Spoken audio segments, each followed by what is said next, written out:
You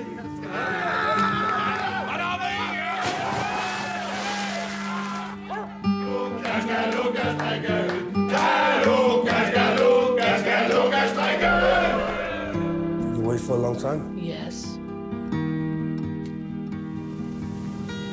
Der er vist noget galt her. Hvor er det der, Pelle? Lukas! Hej. Kigger du lige ind et øjeblik? Hvad er det for noget? Hvad er det, der er sket? Ja, det kan jeg ikke sige.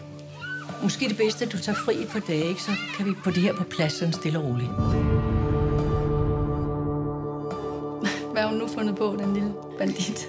Vi har desværre anledning til at tro, at der er sket grænseoverskridende adfærd imod. Du skal ikke høre på, hvad de siger.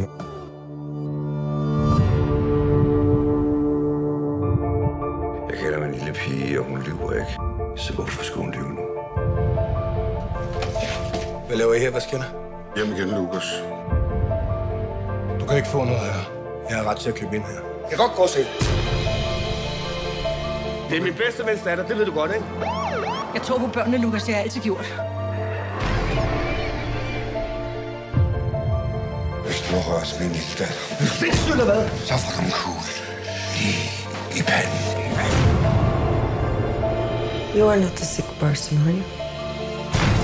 Det var ikke meningen, det der. Men for helvede, du har jo ikke gjort noget. Hvorfor lå du min far? Hvad er det, du forestiller dig, der er sket? Det er dem, der er blevet syge i hovedet. Vil du sige noget til mig? Hele byen står og hører på dig, mand!